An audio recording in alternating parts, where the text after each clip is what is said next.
안녕하십니까. YTN 라디오 황보선의 출발새 아침 황보선입니다.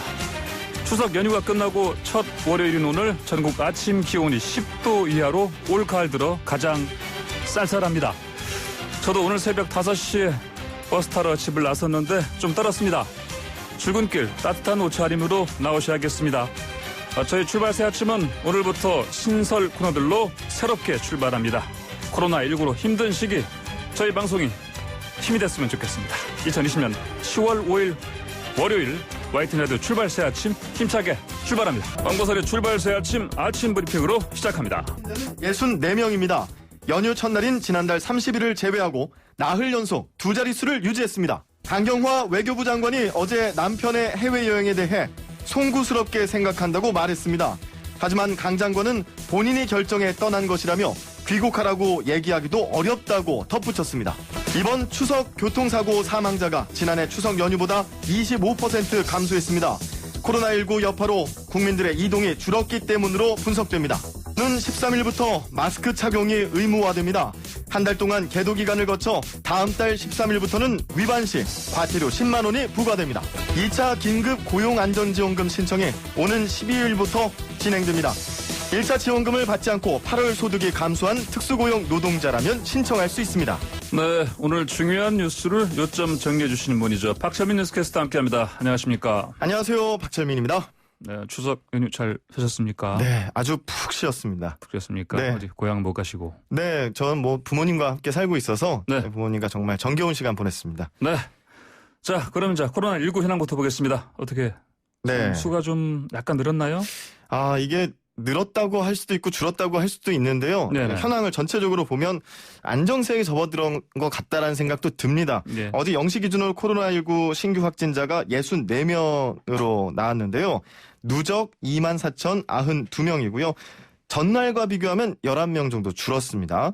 일일 신규 확진자는 지난달 26일에서 29일 나흘 연속 두 자릿수, 그러니까 61명, 95명, 50명, 38명 네. 이렇게 유지하다가 추석 연휴가 시작된 30일에 100명대로 올라갔거든요. 네. 113명으로 증가했는데 이달 1일부터 다시 또 나흘째 두 자릿수 77명, 63명, 75명, 64명으로 떨어진 겁니다.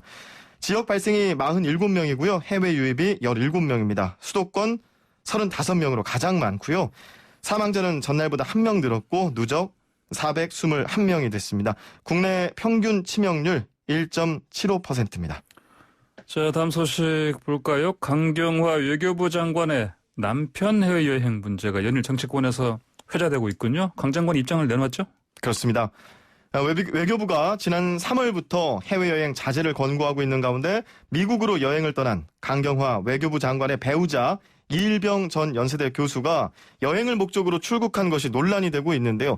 이에 대해서 강경화 장관이 어제 퇴근길에 기자들과 만나서 송구스럽게 생각한다라고 말했습니다. 네. 하지만 강 장관은 이런 상황에 대해서는 본인도 잘 알고 저도 설명을 하려고 했지만 결국 본인이 결정해서 떠난 것이라면서 워낙 오래 계획하고 미루다 간 것이라 귀국하라고 얘기하기도 어렵다라고 덧붙였습니다. 이 문제를 놓고 여야를 막론하고 비판이 잇따르고 있습니다. 자, 그러면 먼저 여당 입장 어떻습니까? 네, 먼저 더불어민주당 이낙연 대표는 국민 눈높이에 맞지 않는 부적절한 처사임이 분명하다라고 지적했습니다. 또 김태년 원내대표도 적절하지 못한 행위라고 했는데요. 고위공직자, 그것도 여행 자제 권고를 내린 외교부 장관의 가족이 부적절한 행위를 하신 거다. 그렇게 보고 있다라고 말했습니다. 네, 야당의 공세 좀 거세죠? 그렇습니다. 국민의힘은 현 정권의 도덕성을 보여주는 또 다른 내로남불 사례라면서 비판에 나섰습니다. 최영두 원내대변인은 구두 논평에서 정부의 해외여행 자제 권고에 따라 국민들은 긴급한 해외여행을 자제하고 추석 성묘조차 못 갔다라면서 외교 장관은 가족에게만 특별 해외여행 허가를 내렸냐면서 꼬집었습니다. 자, 다음 소식 볼까요? 코로나19 여파로 이렇게 표현할 수 있을까요? 이번 추석에 사건 사고 좀 줄었다고요? 그렇습니다. 예. 강력 사건 112 신고 예. 10% 줄었다고 합니다. 또 이게 좀 눈에 띄는데요. 가정 불화 등으로 발생하는 가정 폭력 신고도 지난해 대비 13.8% 감소했다고 합니다. 가정 불화요? 네. 이동이 줄어든 탓에 교통사고 사망자는 지난해 하루 평균 6.7명이었는데 5명으로 25% 정도 감소했고요. 부상자도 862명이었는데 454명으로 47% 절반 가까이 줄었습니다. 네. 강력 사건은 추석 명절을 앞둔 준비 기간부터 줄어들기 시작했는데 서울경찰청은 추석 연휴 2주 전부터 이런 범죄가 21.3% 정도 급감했다고 발표했습니다. 이런 범죄라는 게 이제 5대 범죄 얘기하시는 거죠? 네. 살인 강도 같은 거. 맞습니다. 네. 열차 여객기 이용객도 줄었다고요? 네. 열차 좌석 배정이 줄어든 코레일, 추석을 전후로 엿새 동안 121만 5천여 명이 열차를 이용했다라고 밝혔는데요. 지난해 48% 수준이었다라고 밝혔습니다. 그리고 지난달 30일부터 나흘간 국내 여객기 이용 승객도 지난해보다 24% 줄어든 66만 명으로 집계됐습니다. 자, 그리고요, 마스크 착용, 이달 중순부터 의무화된다고요? 맞습니다. 오는 13일부터인데요. 정부는 한 달 동안 계도 기간, 이제 안내 하는 기간이라고 보시면 될 것 같은데, 네. 계도 기간을 둔 뒤에 다음 달 13일부터 위반 행위 단속에 나서고 최고 10만 원의 과태료를 부과할 방침입니다. 네, 중앙재난안전대책본부가 어제 발표한 내용인데 장소에 따라서 적용 기준이 다르고 마스크 인정 범위도 정해져 있죠? 이게 뭐 똑바로 쓰고 안 쓰고라는 얘기 같은데? 그렇죠? 맞습니다. 예. 일단은 시설 위험도에 따라서 다르게 적용되는데요. 예. 대중교통이나 집회 시위장, 또 의료기관, 요양시설, 주야간 보호시설의 경우에는 거리두기와 무관하게 항상 써야 합니다. 네. 그리고 다중이용시설 같은 경우에는 사회적 거리두기 단계별로 집합이 제한되는 시설의 사업주나 종사자, 이용자를 대상으로 또 단계적으로 적용이 되고요. 착용이 인정되는 마스크도 정해져 있는데요. KF94나 KF80 되고요.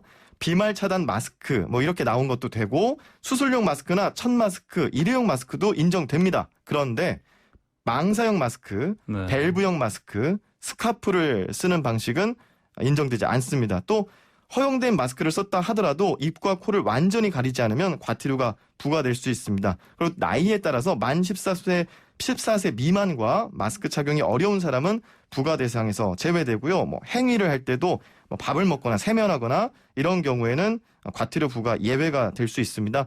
이게 11월 12일까지 30일간 계도 기간을 둔 뒤에 11월 13일부터는 과태료가 부과될 수 있으니까 참고하시기 바랍니다. 자, 마지막 소식 2차 재난지원금 재개된다는 소식이군요. 네. 네. 정부가 추석 전에 744만 2천 명에게 3조 3천억 원의 재난지원금을 지급한 바 있는데요. 네. 이제부터는 추석 연휴 이후에 지급 대상으로 분류됐거나 연휴 전에 신청하지 않은 분들 해당됩니다. 먼저 프리랜서 같은 특수 형태 근로자 2차 긴급 고용 안정 지원금이라고 해서 신청이 이달 12일부터 진행됩니다. 먼저 1차 지원금을 받지 않고 코로나19 재확산으로 8월에 소득이 감소한 경우 11월 중에 또 지급되시게 되고요. 참고로 제가 이거를 한번 신청해 보려고 들어갔는데 현재 포털에서는 긴급 고용 안정 지원금 검색하시면 쉽게 찾을 수 있습니다. 그런데 네. 홈페이지가 아직 업데이트가 안 됐으니까 12일 이후에 아마 바뀔 것 같으니까요. 그때 찾아서 보시면 되겠고요. 신청은 모바일로는 안 됩니다. 어허. PC로만 가능하기 때문에 예. 이 점도 참고하시길 바랍니다. 꼭 PC로 신청해야 된다. 네.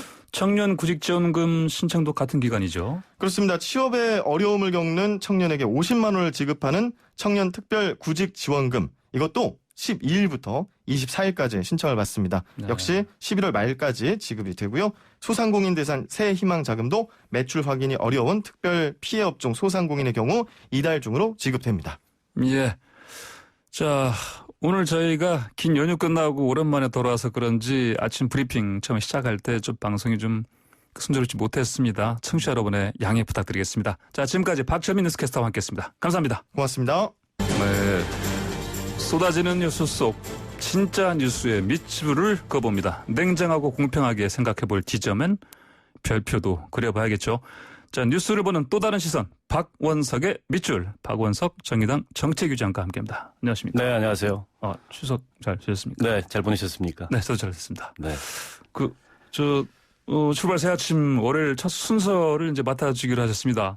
고맙습니다. 일단 감사드리고요. 불러주셔서. 예. 자, 한 가지 정치 이슈 발생하면 수백 개, 의혹과 수만 개의 뉴스들 쏟아지죠. 박원석 정책위원장께서는 어떤 뉴스에 밑줄을 긋습니까? 아무래도 제가 뭐 방송에 나와서 이렇게 비평도 하고 평론도 합니다만 현실 정치에 참여하고 있는 행위자이기 때문에 정치 뉴스에 아무래도 눈이 많이 가게 되고 정치 뉴스 중에서도 이제 사람들의 언행과 관련된 그런 얘기에 저는 좀 특별한 관심을 많이 갖는 편입니다. 왜 그러냐면 어떤 정치든지 결국에는 그 정치를 하는 그 정치를 대표하는 사람들의 언행을 통해서 그게 이제 국민들에게 대중들에게 전달이 되는데 요즘에 이제 특히 공직자들의 언행과 관련돼서 여러 가지 논란들이 있어요. 비단 뭐 우리 정치에서뿐만 아니라 세계적으로도 그렇지 않습니까? 그런 면에서 봤을 때 상식이란 어떤 기준 혹은 상식이란 눈높이에서 사람들의 언행에 대해서 좀 각별하게 관심을 가지고 그런 뉴스들을 좀 깊이 보는 편입니다. 언행을 주로 이렇게 주시하시면서 이렇게 밑줄을 그으신다 말씀하셨습니다. 네. 자, 그럼 뭐 오늘 첫 번째 뉴스 어떻게 밑줄을 그으실지 좀 궁금한데요. 자, 강경화 장관 배우자의 미국행 논란입니다. 그 강경화 장관의 남편인 이일병 교수가 요트를 사기 위해서 미국으로 떠났습니다. 출국 전에 블로그에 항해 계획도 밝혔던데요. 이 뉴스를 볼 때 저희가 이제 좀 객관적으로 보기 위해서 사전에 전제해야 될 몇 가지가 있다고 생각을 합니다. 우선은 강경화 장관의 배우자인 이일병 교수는 공인이 아닙니다. 공인의 배우자일 뿐이고 때문에 공인에게 요구되는 언행을 똑같이 요구받을 수는 없다고 생각을 합니다. 그리고 이제 지금 특별여행주의보 이게 이제 외교부가 국민들한테 내린 지침인데 특별여행주의보는 일종의 이제 권고죠. 여행을 자제하거나 취소하거나 연기할 것을 권고하는 그런 어떤 그 행정주의보이기 때문에 그 주의보를 어겼다 그래서 그게 위법이나 불법은 아닙니다. 그러니까 국민들도 해외여행을 가실 수 있어요. 그러나 지금 코로나 방역 차원에서 서로 간에 자제하고 있고 정부도 그 자제를 권고하는 거죠. 그리고 세 번째는 이 강경화 장관의 배우자가 이렇게 미국으로 여행을 가는 데 있어서 장관의 배우자라는 어떤 지위 혹은 특권 이런 것들이 행사되느냐 그런 점은 없습니다. 그런 면에서 봤을 때 최근에 뭐 여러 그 공직자들과 관련된 논란 중에 이른바 뭐 무슨 엄마 찬스, 아빠 찬스 이런 어떤 공직을 찬스로 활용한 그런 어떤 특권 행사 같은 건 없었습니다. 이걸 전제해 놓고 좀 객관적으로 봐야 될 것 같은데 그럼에도 불구하고 이제 국민들의 여론이나 비판이 따가울 수밖에 없는 것은 우리가 지금 이 코로나 재난 가운데에서 세계적으로 방역이 효과를 거두고 있는 이유에는 가장 근본적인 바탕에는 사실은 국민들의 놀라운 인내와 자제가 있는 거거든요. 지금 뭐 해외여행 가시고 싶은 분들이 얼마나 많겠습니까? 또 뭐 여행뿐만이 아니라 친지의 결혼이라든지 이런 집안일로도 해외에 출국을 하는 것을 자제하는 마당에 그런 어떤 그 주무부처인 외무부 장관의 배우자가 이런 결정을 한 거에 대해서 국민들은 굉장히 비판적이고 유감스럽게 생각할 수밖에 없죠. 자, 이일병 교수 발언을 보면요. 이제 출국 전에 뭐 공직자의 가족인데 부담되지 않느냐 이런 인터뷰 이런 질문에 제가 옳다고 생각하는 거 하는 것 내 삶을 사는 건데 다른 사람이 어떻게 생각하느냐 때문에 양보해야 하냐 이런 말을 했습니다. 자, 이거 어떻게 받아들여야 됩니까? 그러니까 저는 솔직한 심정이 강경화 장관께 좀 위로를 드리고 싶은 심정이에요. 그러니까 사실은 이 문제를 가지고 오래 의견을 나누지 않았겠습니까? 갑작스럽게 의사결정이 이루어진 것도 아니고 갑작스럽게 출국을 한 것도 아니었어요. 블로그에 보면은 계속 어쨌든 요트를 구입해서 이런 여행을 하고 싶은 본인의 그런 어떤 계획을, 욕망을 나타내는 그런 글들을 썼기 때문에 당연히 이게 이제 논란이 될 거를 예상했을 거라고 보고요. 또 강 장관이 아마 설득을 했겠죠. 그럼에도 불구하고 이렇게 결정할 수밖에 없었던 데는 상당한 어떤 뭐 갈등 내지는 또 상당한 이 문제를 둘러싼 이 가족 간의 대화가 있었을 텐데 결국에 이분은 그 배우자의 공직 수행에 부담을 주더라도 예. 어쨌든 자기 개인의 어떤 삶을 포기할 수 없다 이런 아주 뚜렷한 개성과 예. 그런 마이웨이 정신을 가진 분인 것 같아요. 예. 그래서 어제 강경화 장관이 대신 사과를 했는데 네.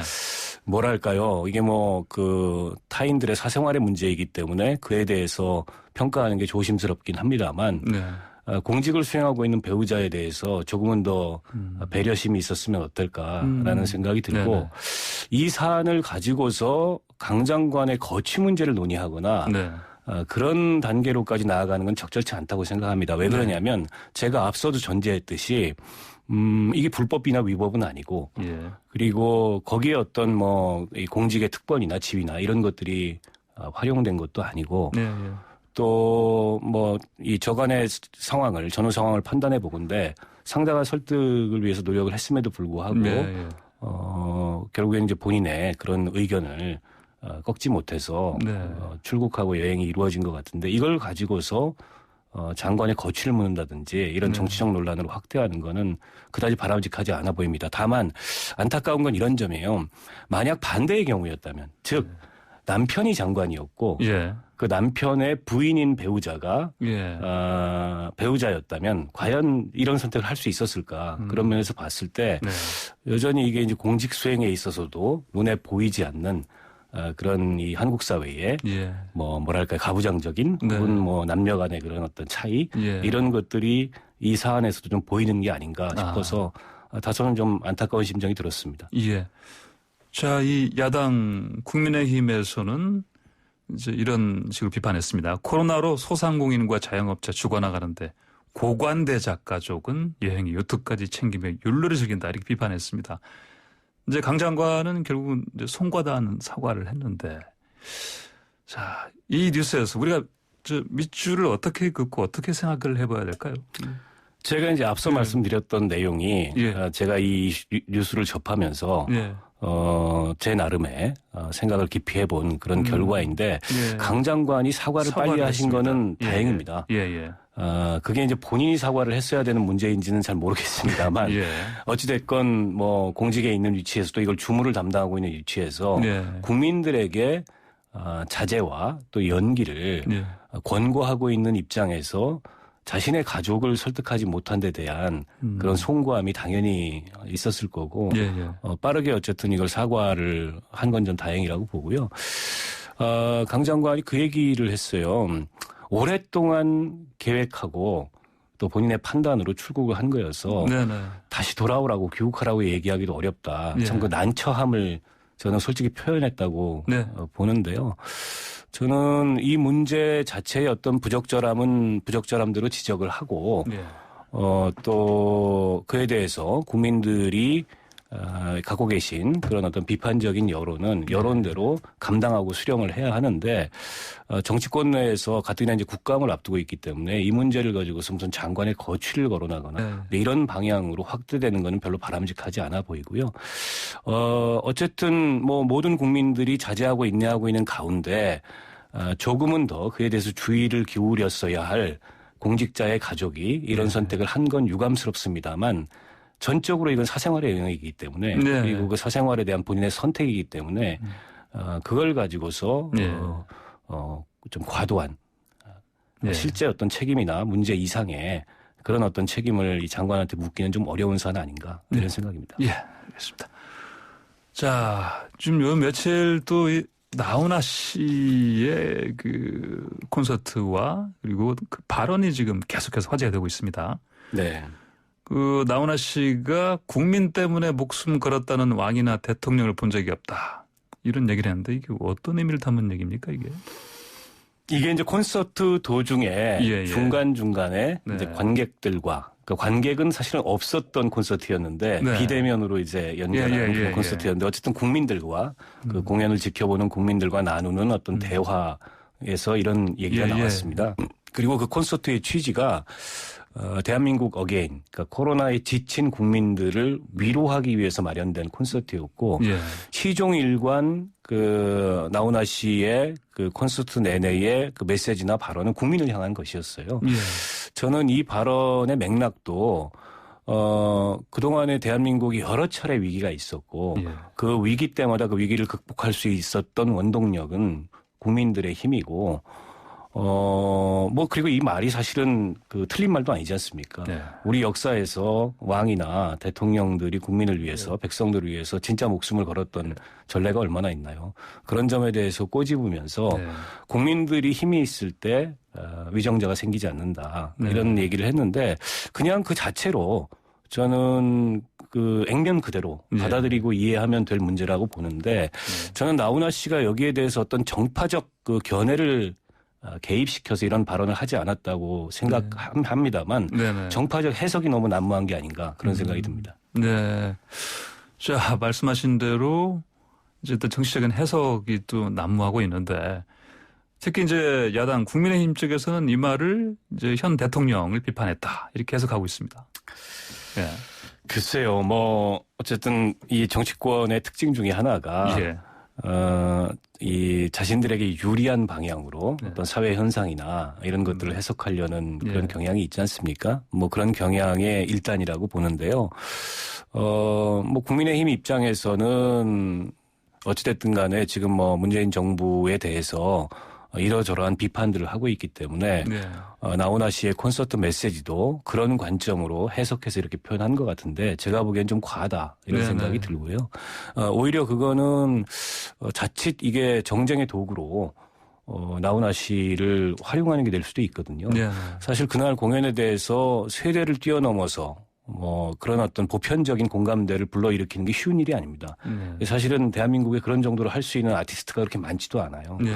그리고 많은 국민들한테 위로와 또 이 즐거움을 추석 연휴 기간에 주었는데 네. 그걸 이렇게 좀 편협한 정치적 해석으로 가져가는 게 맞는지에 대해서 저는 정치권이 좀 자중했으면 좋겠다. 네. 그리고 이제 반대의 목소리도 마찬가지입니다. 네. 반대의 목소리도 나훈아 씨를 향해서 여당 지지자들 일각에서는 네. 당신 그 이명박 박근혜 정권 때는 뭐 했냐. 이명박 네. 박근혜 정권 때 이분이 가수하셨죠. 뭘 했어야 됩니까? 예. 근데 마치 나훈아 씨의 발언이 정권에게 비판적이고 네. 정권에게 불리한 그런 발언인 것처럼 해석해서 그에 대해서도 과도한 비판을 하는 것도 제가 보기엔 적절치 않아 보입니다. 네.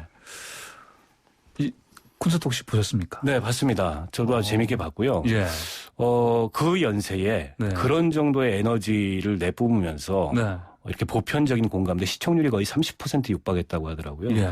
그게 불러일으킬 수 있는 예술가를 갖고 있다는 게 네네. 참 우리 국민들한테 큰 위로가 된다고 생각합니다. 자, 이게 이제 물론 이제 나훈아 씨 이번 공연에서 이런 발언이 이제 논란이 되고는 있습니다만 또 기본적으로 이게 콘서트이기 때문에 공연이기 때문에 공연 자체 가지고는 감동 자체를 또 얘기하지 않을 수가 없는데 어떠셨습니까? 그렇죠. 굉장히 예. 다양한 레파토리를 가진 예. 그런 무대였고 네. 또 연출이나 이 공연 준비에도 굉장히 많은 이제 공을 들이고 투자를 한 것 같고 준비도 오래 한 것 같더라고요. 예. 그런 만큼 이제 성과가 저는 나왔다고 보고 예. 그리고 나훈아 씨가 그 모두에 그런 얘기를 하더라고요. 처음에 이 공연이 좀 당황스러운 예. 컨셉이지 않습니까? 예. 관객이 없는 공연. 네네. 근데 이 공연의 취지를 듣고 본인이 꼭 해야 되겠다. 어떤 일이 있어도 해야 되겠다. 꼭 해야 되겠다. 라고 마음을 먹고 준비를 했다. 예. 라는 것에서도 이제 국민들이 많이 위로를 받았을 거라고 생각하고 예. 또 이번에 발표한 그 테스형이라는 노래가 네네. 상당 기간 네. 인기를 예. 불러오지 않을까 싶습니다. 예, 예. 자, 이렇게 나훈아 씨, 그러니까 이제 이번에도 이제 이번에 어떤 특별한 형식의 특별한 시기에 이제 공연으로 화제가 되고 있는데 또 발언까지도 이렇게 이제 특히 정치권에서 논란이 되고는 있습니다만, 근데 나훈아 씨가 사실 그 독특한 개성 있지 않습니까? 자신의 소신을 사실은 굽히지 않았던 일화들 있지 않습니까? 그렇죠. 그 2018년도 남북 정상회담 때 북한 쪽에서 좀 우리 정부가 함께 왔으면 하는 그런 예술가로 나훈아 씨를 지목을 했고 우리 정부에서도 요청을 했을 텐데 나는 내 일정이 있다 이런 이유로 고사를 했어요. 사실은 웬만하면 뭐 그런 큰 어떤 국가적이고 민족적인 그런 이벤트이기 때문에 거기에 참여하지 않았을까 싶은데 그보다는 먼저 정해져 있던 내 일정이 더 중요하다. 이런 것도 아주 독특한 그런 개성 표현이 아닌가 싶고 그리고 김용철 변호사의 증언을 통해서 많이 알려졌는데 이제 삼성 그 이건희 회장 자택에서 예. 어떤 그 파티를 할 때 문화예술인들을 초청해서 공연을 하는데 돈을 많이 준답니다. 네네. 거기에 이렇게 불려가면 예. 거절하는 연예인들이 없는데 예. 상당한 액수의 개런티를 불렀음에도 불구하고 네. 나는 대중예술을 하는 사람이기 때문에 내 공연을 보려면 티켓을 사라. 티켓을 네. 사서 네네. 공연장에 와서 공연을 봐라. 그런 자리엔 가지 않는다. 네. 그것도 어떻게 보면 예술가로서의 자존심 네네. 또 이런 것들을 아주 꼿꼿하게 네네. 보여준 알려지지 않았습니다만 훗날 알려졌습니다만 네네. 그로 인해서 사람들한테 많이 화제가 됐던 아무튼 개성이 뚜렷하고 또 자기 소신이 뚜렷한 네네. 그런 예술가가 아닌가 싶습니다. 자기 개성, 자기 소신이 뚜렷한 예술인으로서의 평점을 높이 주시는 것 같습니다. 예. 자, 그러면요. 자, 나훈아 씨 뉴스에서 우리가 진짜 밑줄 긋고 볼 대목 뭘까요? 나훈아 씨가 한 말 중에 예. 국민이 힘이 있어야 위정자가 생기지 않는다. 근데 그 말의 뜻이 뭘까를 저도 골똘히 네네. 생각을 해봤는데 네네. 보통 위정자라 함은 그 선의를 가지고서 정치를 하는 사람들, 네네. 위할 위자를 써서 예. 국민을 위해서 정치를 하는 사람들을 위정자라고 하고 네네. 정치를 하는 사람들의 선의를 위정자라는 그 말로 표현을 네네. 하는데 나훈아 씨 메시지 속의 위정자는 위할 위자가 아니고 거짓 위자였던 것 같습니다. 네. 아하. 그래서 국민이 힘이 있어야 예. 네. 위선으로 거짓의 정치를 하는 그런 사람들이 생기지 않는다는 메시지였는데 네. 지금 우리 정치권이 어떻게 보면은 그 메시지 속에 예. 그 위정자라는 그런 지탄에 대해서 좀 깊이 있게 생각해보고 자성해봐야 될 그런 시점이 아닌가 싶습니다. 네. 자, 오늘 뉴스를 보는 또 다른 시선 박원석의 빛을 첫 시간 오늘 함께 잘 했는데 어떻습니까? 해보시니까. 네, 뭐 다음 주에 예. 더 예. 좋은 어떤 뉴스를 가지고 찾아뵙겠습니다. 네, 알겠습니다. 오늘 말씀 잘 들었습니다. 감사합니다. 고맙습니다. 네, 지금까지 박원석 정의당 정책위원장이었습니다. 네, YTN 라디오 황보선의 출발 새 아침 1부 순서 여기서 마치고요. 잠시 후 2부로 돌아오겠습니다. 네, 황보선의 출발 새 아침 2부 시작합니다. 추석 명절을 보낸 뒤에도 북한 해역에서 숨진 공무원에 대한 진상조사는 계속되고 있는데요. 우리 민간인에 대한 북한 총격 사망 관련 공동조사 및 재발 방지를 위한 특별대책위원회 위원장을 맡은 황희 더불어민주당 의원과 연결되어 있습니다. 황 의원님 안녕하십니까? 네, 안녕하세요. 황 의원입니다. 예, 자, 먼저 해경이 지난 29일 기자회견을 열고 피격 공무원에 대해 월북한 것으로 판단하고 있다 밝혔고요. 황희 의원께서도 월북은 사실인 듯하다 이렇게 입장을 밝히셨죠. 주장의 근거 무엇일까요? 네, 그 해경이 중간 수사를 얼마 전에 발표했죠. 예. 연휴 전에. 그때 보면은 이제 총 5가지인데 구명조끼 입은 점, 그다음에 부유물에 몸을 의탁한 점, 그다음에 신발을 가지런히 놨다.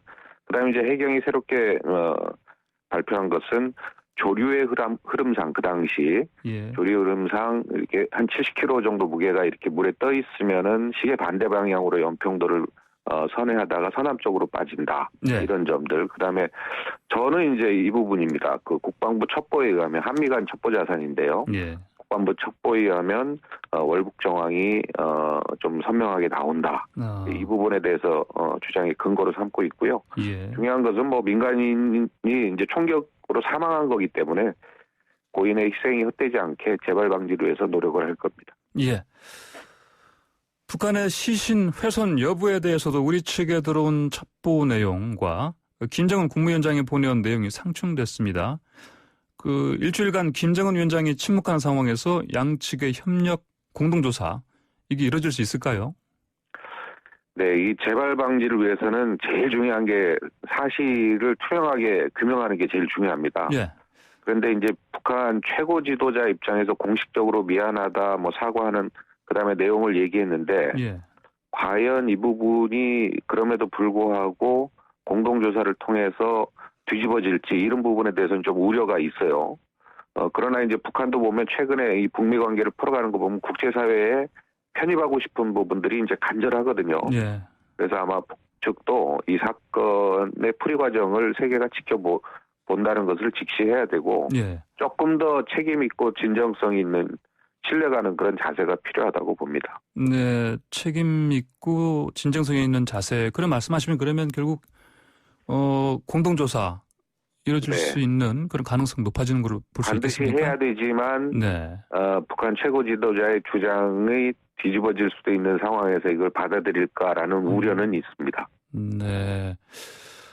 자, 대북괴탄 결의안 채택이 끝내 무산됐습니다. 국민의힘 쪽에서는 국감 전에 다시 대북괴탄 결의안 요구를 하겠다는 의사를 밝혔습니다. 이게 어떻게 보십니까? 네, 이미 국방위 차원에서 결의안은 발표한 적이 있습니다. 네. 이게 지금 무산된 이유가 시신을 불태웠다 아니다. 이런 부분 때문인데 우리 국방부 첩보에 의하면 월북은 했고 시신도 불태웠다라는 첩보 상황이 있습니다. 국방부 그렇게 주장하고 있고요. 예. 정부도 거기에 대해서 정부 여당도 신뢰를 보내고 있습니다. 다만 북측이 정면적 시신 훼손한 부분에 대해서는 정면 반박하고 있기 때문에 네. 실제 국민의힘이 반대하고 있는 국방부의 SI 첩보 정황에도 불구하고 국민의힘이 반대하는 월북 내용은 결의안에 없습니다. 근데 굳이 이 시신 불태운 점 이게 결의안 규탄을 왜 합니까? 이게 중요한 건 아니거든요. 우리 민간인이 총격으로 사망한 것 자체가 끔찍한 거죠. 그래서 사실 이 부분은 저는 정쟁으로 바라보고 있습니다. 진정성 있는 규탄이 아니라고 보고요. 예. 네.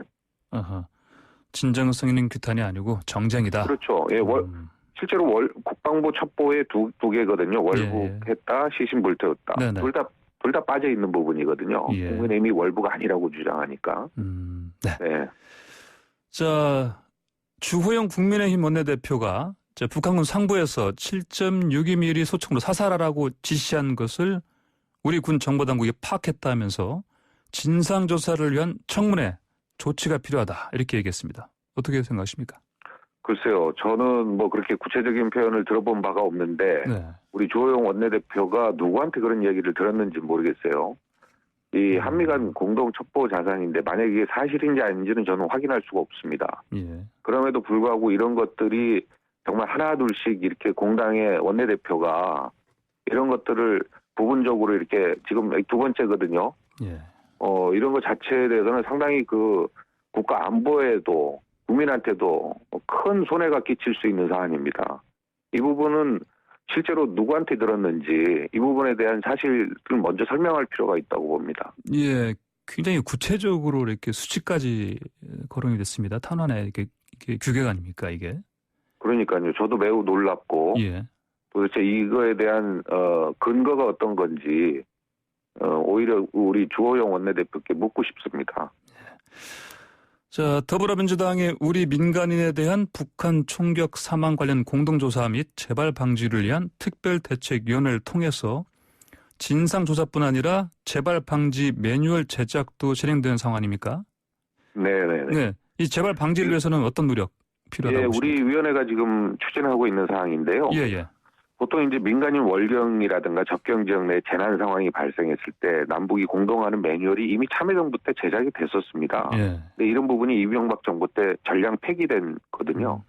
당시 네. 매뉴얼을 총괄했던 그 유희인 그 위기관리센터장이 있습니다. 청와대에. 네. 이분도 우리 위원으로 모셔서 이런 부분들의 매뉴얼도 제작해서 북측에 제안하고 특히나 민간인은 어떤 상황에서 누구든지 전쟁의 상황에서도 보호돼야 된다라는 네. 원칙을 반드시 그 협정 체계를 통해서 또 국제사회 북한을 또 인권국가로 견인하는 그런 역할도 계획도 가지고 있습니다. 예. 자, 국회 외통위에서요, 한반도 평화를 위한 북한 개별 관광 허용 촉구 결의안이 자동 상정됐습니다. 네. 야당 쪽에서는 이를 두고 이런 와중에 지금 이를테면 우리 공무원이 피격된 그런 상황에 이게 지금 필요한 것이냐 이렇게 비판하고 있습니다. 어떻게 보십니까? 네. 이 공무원 피격 사건 자체는 뭐 매우 안타까운 사건이죠. 하여튼 그럼에도 불구하고 오히려 이 부분들을 더욱더 초석으로 삼아서 이런 일이 다시는 일어나지 않고 그다음에 북한의 개별 관광 허용 촉구 결의안이라는 것은 물론 이 사건이 있기 전에 이제 올라간 거죠. 그럼에도 불구하고 남북에 대한 한반도 평화 이것은 우리 전체 국민들과 민족을 위한 일이기 때문에 이것은 별도의 차원에서 개별적으로 다시 추진돼야 된다고 봅니다. 그렇다고 해서 뭘 중단하고 다시 전쟁과 대결의 상황으로 더 악화시키고 치달을 수는 없는 부분이거든요. 그래서 사안은 사안대로 우리가 진상조사를 하고 이거에 대한 재발 방지를 만들고 또 남북의 한반도 평화는 한반도 평화의 프로세스대로 또 별도로 추진해야 되는 사안이라고 보고 있습니다. 예. 자, 다음 주제로 넘어가 보겠습니다. 개천절 대규모 집회를 막기 위해서 경찰 버스로 광화문 일대가 전면 통제된 것, 이런 우리가 뭐 차벽이라고 하는데 주호영 네. 이거를 두고 이제 주호영 국민의힘 원내대표가 뭐 코로나 계엄령이 선포된 것이다. 네. 뭐 이런 발언했습니다. 이런 주장 어떻게 생각하십니까? 이거 뭐 좀 이 발언도 좀 놀라운데요. 예. 저희가 개천절 집회 때문에 한번 광화문 얼마 전에 있던 광화문 집회 때문에 한번 난리가 난 적 있지 않습니까? 예. 아주 2.5단계로 격상되고 온 국민이 그냥 코로나 때문에 그 난리를 피웠는데 법원도 이 심각성을 인정한 거거든요. 예. 그래서 이제 집회를 불허했고요. 그럼에도 불구하고 보수단체는 집회를 강행하겠다고 으름장을 계속 놓고 있고 당연히 공권력을 동원해서 막아야죠. 그러나 이 공권력을 행사하는 과정에서 부당하거나 인권 침해 요소가 있거나 과거처럼 그러지는 않았거든요. 예. 그럼 도대체 당연히 그 정부로서는 해야 될 의무를 한 건데 거꾸로 되묻고 싶어요. 오히려 이 개천절 집회가 보수단체가 으름장 놓듯이 이루어져서 또다시 지난번 광화문 집회처럼 수많은 확진자가 나오고 이게 2.5단계, 3단계로 격상되는 상황에서 예. 도대체 뭐라고 그러실지 저는 오히려 되묻고 싶습니다. 예, 이 철저한 방역을 위해서는 이제 이런 이를테면 뭐 드라이브스루라든지 이런 그 외 여러 가지 시위를 차단하는 자체가 필요하다는 이런 의견들도 있지만 그런데 참여연대에서가 이런 이번에 이렇게 집회를 막은 것 자체는 문제가 있다. 또 네. 그 이재명 경기지사도 하시는 그런 취지에도 얘기를 했습니다. 어떻게 생각하십니까? 집회만 가지고는 막냐 안 막냐 이렇게 얘기하면 그럴 수 있죠. 그러나 얼마 전 있었던 얼마 전 있었던 광화문 집회에서 정말 국민의 생명과 안전이 그렇게 위협받는 상황에서 저는 정부가 또다시 이 일이 일어나면 또 반복돼야 된다고 보고요. 예. 예를 들어서 보수단체라든가 이런 쪽에서 그런 광화문 집회 같은 것은 하지 않겠다라는 사인이 오면 모르는데 그렇지 않고 오히려 똑같이 반복하려는 그런 상황에서 당연히 정부로서는 합당하고 적절한 조치라고 생각하고 있습니다. 예. 그러면은 지금 이 개천절 집회와 함께 또 다음 주 10월 9일 한글날에도 이제 이런 시위를 하겠다 이런 신고들이 많이 들어오고 있습니다. 네. 한글날 같은 경우도 비슷한 방식으로 봉쇄가 필요하다 이렇게 보십니까? 네, 맞습니다. 또다시 그 코로나로 인해서 광화문 집회 이후처럼 그런 아주 국민 생명 위협받는 그런 상황이 발생되는 우려가 있으면 조금의 어떤 가능성이라도 있으면 안 된다고 보고요. 이런 부분들에 대해서는 뭐 철저히 미리 대비하고 막고 다만 그 집회를 봉쇄하는 과정에서 인권 침해라든가 부당하고 부적절함이 있어서는 안 되겠죠. 그것은 정부가 더욱더 신중하게 노력을 기울여야 될 부분입니다. 예, 뭐 심지어 이런 식으로 표현하는 그 비판도 있습니다. 들으셨겠지만 뭐 명박산성은 안 되고 뭐 재인산성은 되는 거냐 뭐 이런 불만 목소리가 있습니다. 네. 이런 의견은 어떻게? 뭐 당연히 그 둘의 차이가 있는 거죠. 명박산성의 경우에는 국민 생명이 상당히 위협받는 소고기 수입 이런 거잖아요. 이것은 오히려 국민 생명을 지키려는 부분이기 때문에 매우 상황이 다르다고 봅니다. 예, 알겠습니다. 자, 국민의힘 당 청년위에서 하나님의 통치가 임하는 나라, 경제 대공황 올 거라 믿다가 한강 갈 뻔함 등 이런 문구 사용했다가 면직, 내정 취소를 당했습니다. 이 문제 어떻게 보십니까? 청년의 문제가 우리가 청년을 바라보는 시각은 미래에 대한 기대가 있기 때문이거든요. 그래서 이제 그리고 또 아울러서 이 기성세대들의 이런 부분들을 좀 더 정화시키는 숲이라든가 정수기 같은 그런 존재가 바로 우리 청년들인데 이게 하느님이 통치하는 나라라는 표현보다는 오히려 그 하느님의 가르침인 배려와 포용이 있는 통치라든가 차이를 극복하는 논리가 있는 통치라든가 이렇게 표현했으면 좋겠는데 이것은 정쟁적 의도가 다분히 있는 거죠. 예. 현안과 관련해서. 그래서 청년들은 기성세대처럼 그렇게 쫓아가지 말고 정쟁보다는 신선한 정책이라든가 이런 부분들에 대해서 오히려 노력을 집중하는 것이 더 적절하다고 봅니다. 예. 각 당의 청년위에서 하는 활동 자체가 이렇게 어떤 정제되지 못한 상태로 이렇게 이제, 공개되다 보니까, 네. 청년위 자체를 없애야 한다. 이를테면 이준석 전 최고위원 같은 경우 이런 얘기를 했습니다. 네. 자, 그런 것보다는 저는 이제 그 전부터 그 정당의 어떤 청년들에 대한 부분에서 청년들에게 실제로 청년 문제는 해결할 의지가 없으면서 네. 청년 몇 사람 이렇게 들어와서 국회의원 배지 달아주고 우리는 청년의 정책을 지지하고 청년을 위한 정당이다. 네. 이렇게 할 것이 아니고 오히려 그 청년들을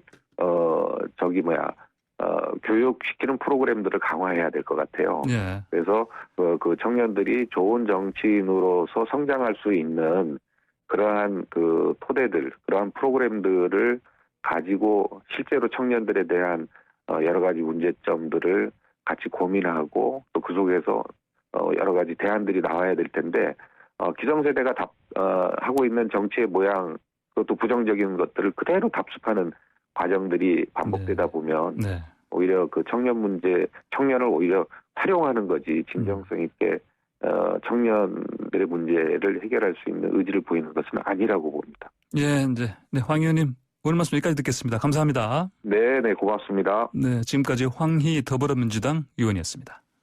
FM 94.5MHz YTN에도 출발 새 아침 8시 정각에 돌아가겠습니다.